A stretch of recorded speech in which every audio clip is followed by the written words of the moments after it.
എല്ലാ കൂട്ടുകാർക്കും നമസ്കാരം. ഇന്ന് ഞാൻ ചെടിയുടെ കുറച്ച് വിശേഷങ്ങളുമായിട്ടാണ് വന്നിരിക്കുന്നത്. പക്ഷേ ഇവൻ വന്ന് ഇങ്ങനെ മുന്നേ വന്ന് വീഡിയോ എടുത്തപ്പം മുതൽ കിടപ്പും ഇരിപ്പും ഒക്കെയാണ്. അപ്പോൾ ഇവൻ്റെ കുറച്ച് വീഡിയോസ് കൂടെ ഇന്നത്തെ ഈ ചെടിയുടെ വീഡിയോയിൽ ഉൾപ്പെടുത്തിയതേ ഉള്ളൂ കേട്ടോ. റൂമിൽ ഞാൻ വെച്ചിരിക്കുന്ന കുറച്ച് ചെടികളുണ്ട്. അവരെ നിങ്ങളെ ഒന്ന് പരിചയപ്പെടുത്താനായിട്ടാണ് ഇന്നത്തെ വീഡിയോയിൽ ഞാൻ ഉദ്ദേശിക്കുന്നത്. എല്ലാ പ്ലാന്റുകളൊന്നും നമുക്ക് റൂമിൽ വെക്കാനായിട്ട് കൊള്ളത്തില്ല. അത് ഓരോ മനുഷ്യർക്കും ഓരോ രീതിയിലുള്ളതായ പ്രശ്നങ്ങൾ ഉളവാക്കും. എന്നാൽ എൻ്റെ വീട്ടിൽ ഇത് ഞാൻ വെച്ചിട്ട് ഞങ്ങൾക്കൊന്നും യാതൊരു പ്രയാസങ്ങളും ഉണ്ടായിട്ടില്ല. അത് തന്നെയല്ല, ഇഷ്ടം പോലെ ജനലുകളും നല്ല വെളിച്ചം കിട്ടുന്ന ഏരിയയിലുമാണ് കൂടുതൽ പ്ലാന്റുകൾ ഞാൻ വെച്ചിരിക്കുന്നത്. അലർജിയുടെ അസുഖങ്ങളും ശ്വാസം മുട്ടലിൻ്റെ ബുദ്ധിമുട്ടുകളും ഒക്കെ ഉള്ളവർക്ക് പല പ്ലാന്റുകളും റൂമിൻ്റെ അകത്ത് വെക്കാനായിട്ട് പറ്റത്തില്ല. അങ്ങനെയുള്ളവർ കഴിവതും ഈ പ്ലാന്റുകളൊക്കെ ഒഴിവാക്കുന്നതായിരിക്കും നല്ലത്. ഇത് മണി പ്ലാന്റിൻ്റെ ചെറിയ ഇലകളുള്ള ഒരു പ്ലാന്റാണ്. ഇത് ഒരു ചെറിയൊരു മൺചട്ടിയിലാണ് ഞാനിത് വെച്ചിരിക്കുന്നത്. ഇത് വളർന്ന ശേഷം ഞാൻ എടുത്ത് റൂമിലകത്താക്കി വെച്ചിരിക്കുന്നത്. അതൊരു വെള്ള പോട്ടിൻ്റെ അകത്താക്കി റൂമിൽ ഇങ്ങനെ സെറ്റ് ചെയ്ത് വെച്ചേക്കുക. കാണാൻ വളരെ ഭംഗിയാണ്, നല്ല ബുഷിയായിട്ടാണ് അത് നിൽക്കുന്നത്.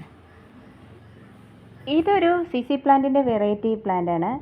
ഇത് എൻ്റെ ഇലകൾ ഇങ്ങനെ അടുക്കടുക്കായിട്ടാണ് വന്ന് നിൽക്കുന്നത്. മേളിലോട്ട് ഇങ്ങനെ നേരെ മേളിലോട്ട് നിൽക്കുന്നു. മറ്റുള്ള സിസി പ്ലാന്റിനേക്കാളും ഇച്ചിരി വ്യത്യാസം ഇതിനുണ്ട്.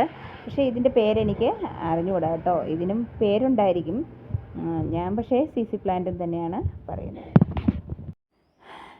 ഇത് ഞാൻ വാങ്ങിച്ചപ്പോൾ തന്നെ നല്ല ബുഷിയായിട്ട് തന്നെ വാങ്ങിച്ചതാണ്. അതുകൊണ്ട് നല്ലൊരു പ്ലാന്റായിട്ട് ഇത് ഇപ്പോഴും എൻ്റെ കൂടെ ഉണ്ട്. ഇത് മേടിച്ചിട്ടിപ്പം ഒരു 6-7 മാസമായി. അതുപോലെ തന്നെ നല്ലതായിട്ട് തന്നെ ഇതിപ്പോഴും നിൽക്കുന്നു. ഇതിൽ 2 പ്ലാന്റ് ഞാൻ എൻ്റെ റൂമിൽ വെച്ചിട്ടുണ്ട്. പക്ഷേ ഇതിന് അല്പം പ്രകാശവും വെട്ടമൊക്കെ ഇതിനും വേണം കേട്ടോ. അല്ലെങ്കിൽ ഇതിൻ്റെ അടിയിൽ പെട്ടെന്ന് ഉണക്കൽ തട്ടി ഇതങ്ങ് ഉണങ്ങി അങ്ങ് പോകും. അപ്പം അത് പ്രത്യേകം ഒത്തിരി ശ്രദ്ധിക്കേണ്ട ചെടിയാണ്. മറ്റുള്ള പ്ലാന്റുകൾ പെരയ്ക്കകത്ത് വെക്കുന്നതിനേക്കാട്ടിലും ഇച്ചിരി കെയർ കൊടുത്ത് വെക്കേണ്ട ഒരു പ്ലാന്റാണെന്ന് തോന്നുന്നു. കാരണം വെള്ളം കൃത്യം സമയത്ത് അതിനെ എത്തിക്കണം. അല്ലെങ്കിൽ അതിൻ്റെ ഇലയ്ക്ക് ചെറിയ ഉണക്കൽ തട്ടിയൊരു പിന്നെ അത് രക്ഷപ്പെടില്ല കേട്ടോ. പിന്നെ അതങ്ങ് ഉണക്കലായി അങ്ങ് പോവും. അതുകൊണ്ട് എനിക്ക് ഈ പ്ലാന്റ് ഒത്തിരി ഇഷ്ടമാണ്. ഇതിൽ ഒരു 2-3 പ്ലാന്റ് എപ്പോഴും എൻ്റെ കയ്യിലുണ്ട്. ഒരു പ്ലാന്റ് എടുത്ത് അകത്ത് വെക്കുമ്പോൾ അടുത്ത പ്ലാന്റ് എടുത്ത് പുറത്ത് വെക്കും. അങ്ങനെയാണ് ഞാനിത് മെയിൻറ്റെയിൻസ് ചെയ്ത് കൊണ്ടുപോകുന്നത്. അടുത്ത 2 പ്ലാന്റ് ഞാൻ വെച്ചേക്കുന്നത് കലാത്തിയുടെ കോമൺ ആയിട്ട് നമുക്ക് വാങ്ങിക്കാൻ കിട്ടുന്ന പ്ലാന്റുകളാണ്. അത് അധികം റേറ്റുകളൊന്നും ഇല്ലാത്ത പ്ലാന്റുകളാണ് ഞാൻ ഈ പെരയ്ക്കകത്തിപ്പം വെച്ചിരിക്കുന്നത്. ഈ പ്ലാന്റ് ഈ കലാത്തിയെക്കുറിച്ച് പറയുകയാണെങ്കിൽ അതും മറ്റുള്ള ചെടികൾ വെക്കുന്ന അത്രയും ദിവസമൊന്നും അടുപ്പിച്ച് നമുക്ക് റൂമുകളിൽ വെക്കാനായിട്ട് പറ്റത്തില്ല. പെട്ടെന്ന് തന്നെ അതിൻ്റെ ഇലകളൊക്കെ ചുരുളുന്നതായിട്ട് കാണും. അല്ലെ അതുപോലെ വെട്ടവും വെളിച്ചവും കാറ്റും ഒക്കെ കിട്ടുന്ന സ്ഥലമാണെങ്കിൽ പിന്നെയും നമുക്ക് കുറച്ച് ദിവസം കൂടെയൊക്കെ വയ്ക്കാം. എന്നാലും അതിനെ നമ്മൾ പ്രത്യേകം റൂമിൽ വെക്കുമ്പം ശ്രദ്ധിക്കേണ്ടതായിട്ടുണ്ട്. അപ്പോഴേ ഇതൊക്കെയാണ് ഞാൻ എൻ്റെ വിസിറ്റിംഗ് റൂമിൽ വെച്ചിരിക്കുന്ന പ്ലാന്റുകൾ. പക്ഷേ ഓരോ ആഴ്ചകളിലും മാറി മാറി ഞാൻ പ്ലാന്റുകൾ വേറെ വെച്ചിരിക്കും. ഈ പ്ലാന്റ് ആ സമയങ്ങളിലെടുത്ത് പുറത്ത് സിറ്റൗട്ടിലേക്കിട്ട് വയ്ക്കും.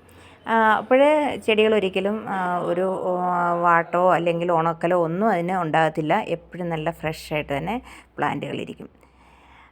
അങ്ങനെയാണ് ഞാൻ എൻ്റെ റൂമിൽ വെക്കുന്ന പ്ലാന്റുകൾ സെറ്റ് ചെയ്യുന്നത്. ഇത് വെക്കുന്ന ഒരു കാര്യം എന്ന് പറഞ്ഞാൽ എപ്പോഴും നമുക്കൊരു പോസിറ്റീവ് എനർജി നമ്മുടെ വീടിൻ്റെ ഉള്ളിൽ ഉണ്ടാവും.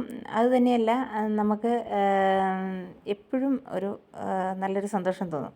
നല്ല പച്ചപ്പൊക്കെ ആയിട്ട് എപ്പോഴും ഇത് നിൽക്കുമ്പോൾ നമുക്കൊരു പ്രത്യേക ഒരു സന്തോഷം ഉണ്ടാവും.